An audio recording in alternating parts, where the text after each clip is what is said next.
कल्पनांच्या दुनियेत उद्योगी माणसाला अनेक कल्पना सुचत असतात, अगदी सतत सुचत असतात आणि त्यामुळे त्याला खूप अस्वस्थ व्हायला होतं किंवा असं वाटू लागतं की आपण किती भारी आहोत.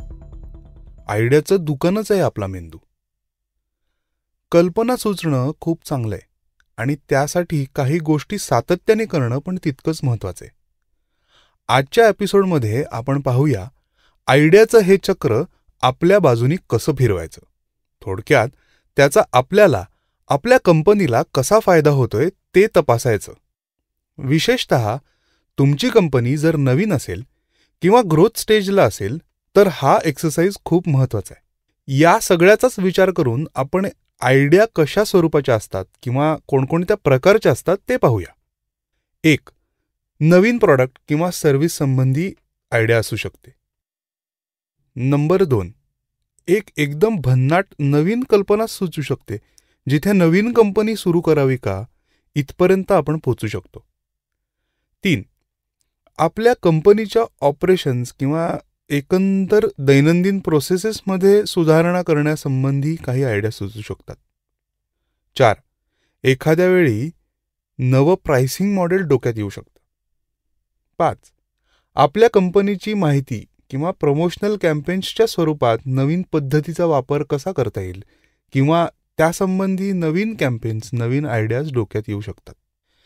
आता या सगळ्या गोंधळातून, या आयडियाच्या या गोंधळातून पुढचा प्रश्न समोर येतो, तो म्हणजे या कल्पनांचं नेमकं काय करायचं.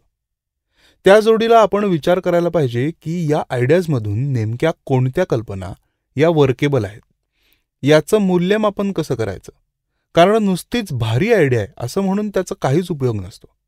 ती आयडिया जर अंमलात आणता आली नाही किंवा त्याचा योग्य पद्धतीने वापर करता आला नाही तर तिचा भारी असण्याचा शून्य उपयोग असतो. आता एक पाऊल जरा मागे जाऊन हे आपण पाहूया की वारंवार आणि शिस्तबद्ध पद्धतीने याची काही प्रोसेस करणं शक्य आहे का. एक साधा उपाय तुम्हाला सांगतो की महिन्यातून एकदा या सगळ्या आयडियांवरती चर्चा करण्यासाठी भेटायचं. तुमची टीम असेल तर उत्तमच, किंवा एखादा मेंटर असेल तर त्यांनाही तुम्ही विचारू शकता, किंवा सरळ एखाद्या मित्राला किंवा मैत्रिणीला उचलायचं आणि त्याला म्हणायचं की या सेशनमध्ये बस. आता या सेशनमध्ये नेमकं काय करायचं तर 1 तासामध्ये आपल्याला सुचलेल्या आयडिया याची लिस्ट एकतर वाचून दाखवायची.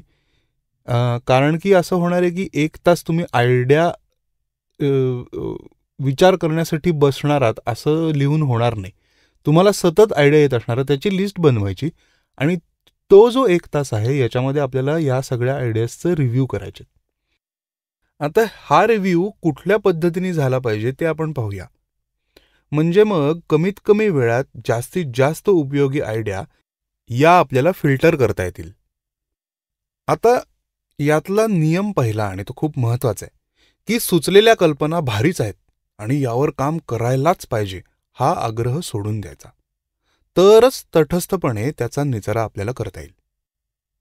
नियम दुसरा, या आयडियाजचं एक्झिक्युशन आणि एकंदर ओव्हरव्ह्यू जर का घेतला तर थोडा प्रॅक्टिकल अप्रोच ठेवायला हवा आणि आपल्या गणितात, आपल्या चौकटीत न बसणाऱ्या कल्पनांवर चक्क काट मारायला हवी.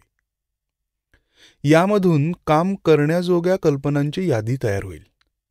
अशा कल्पना राबवण्यासाठी खर्च, वेळ, मनुष्यबळ हे किती लागतोय किंवा किती लागू शकतो याचा विचार करणं गरजेचं आहे. मग प्रत्येक कल्पनेचा इम्पॅक्ट काय होईल, म्हणजे आयडिया वर्क झाली तर त्याचा परिणाम आणि फायदा किती होईल आणि हा परिणाम दिसायला किती वेळ लागू शकेल यावर सुद्धा थोडीशी चर्चा करून ते लिहून ठेवावं. 1 तासाच्या या उपक्रमात कोणत्या कल्पना योग्य आहेत, कोणत्या महत्वाच्या आहेत, पैसे आणि वेळेच्या हिशोबात कोणत्या आयडिया बसतायत आणि पर्यायाने पहिल्यांदा कोणत्या आयडिया राबवल्या पाहिजेत हे सगळंच समोर येईल. आणि ही प्रोसेस तुमच्या स्टार्टअपला फार फायदेशीर ठरेल. हे नियमित केल्यावर तुमच्या सुपीक डोक्यातून नवनवीन कल्पना सुचायला चालना तर मिळेलच, सोबत त्याचं ॲनालिसिस करायची सुद्धा सवय लागेल. फक्त हे महिन्यातल्या 1 तासाच्या चर्चेतूनच शक्य होईल का?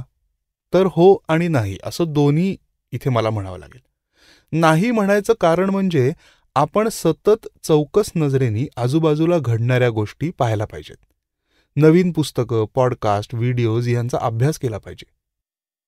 आपलं मार्केट सोडून इतर कंपन्या काय करतायत, नवीन टूल्स आले आहेत का, तर नवीन टूल्स जर सापडली तर त्याविषयी माहिती झाली तर अजून खोलात शिरून आपल्या कंपनीसाठी त्याचा काही उपयोग आहे का याचा सतत विचार घडला पाहिजे. एक गोष्ट अजून लक्षात ठेवायला पाहिजे की या सगळ्या आयडियाज आहेत, या नवीन आयडियाज आहेत, किंवा हा एक प्रयोग आहे हे डोक्यात ठेवलं पाहिजे आणि जोमाने एक्झिक्युशन करून आपल्याला एक्सपेक्टेड रिझल्ट्स कसे मिळवता येतील याकडे लक्ष एका बाजूला जरी असलं तरी या सगळ्या आयडियाज, या सगळ्या एक्झिक्युशन्स फेल होऊ शकतात. कारण आपण इथे नवीन प्रयोग करतोय. त्यामुळे जर का अपेक्षित रिझल्ट आले नाहीत तर हे आयडियाचं जे सत्र आहे महिन्यातनं आपण करणार आहोत ते न थांबवता इनफॅक्ट अजून काय वेगळ्या पद्धतीने आपल्याला करता येईल, आपण केलेल्या एक्झिक्युशनमधनं आपल्याला काही शिकता येईल का, या सगळ्याचं ॲनालिसिसमध्ये थोडंसं रूपांतर होऊन त्या सेशन्समधनं तुमचं इनफॅक्ट जर असा साधा विचार केला की वर्षभरात जर 12 सेशन्स तुमचे झाले तर 100% 13व्या सेशनमध्ये तुम्ही जास्त प्रिपेअर्ड असाल किंवा तुम्हाला जास्त कॉन्फिडन्स असेल की कशा पद्धतीने आयडिया फिल्टर आउट सुद्धा केल्या पाहिजेत. तर अशी आयडियाची प्रयोगशाळा दर महिन्यात आपण चालू ठेवायला पाहिजे, हे या पॉडकास्टचं सार आहे.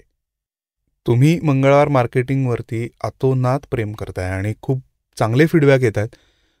लोक अनेक आयडियाज डिस्कस करतायत, अनेक कॅम्पेन्स डिस्कस होत आहेत.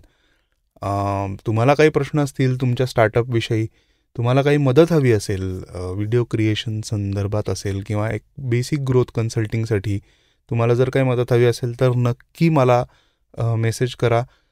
सोहम एस हे माझं इंस्टाग्राम हँडल आहे. पॉडकास्ट एपिसोडच्या डिस्क्रिप्शनमध्ये, प्रत्येक एपिसोडच्या डिस्क्रिप्शनमध्ये मी माझा ईमेल आय डीसुद्धा दिलेला आहे. तर तुम्ही ईमेलवरती संपर्क साधू शकता, लिंक्डइनवरती मेसेज करू शकता. आणि हा एपिसोड किंवा एकंदर मंगळवार मार्केटिंग हा पॉडकास्ट जो आहे तो अनेक लोकांपर्यंत पोचावा यासाठी तुम्ही माझी मदत करू शकता. तर मित्रांनो, आपण भेटूया पुढच्या मंगळवारी अशाच एका मस्त टॉपिकवरती चर्चा करण्यासाठी. तोपर्यंत सोहम सबनीस यांच्याकडनं रामराम. त्याच्या आधी मी एक ताजा कलम ताक इथे मांडू इच्छितो की अशा तुमच्या एखाद्या प्रयोगशाळेत यायला मला नक्की आवडेल. अर्थात तुम्ही बोलावणं केलं पाहिजे.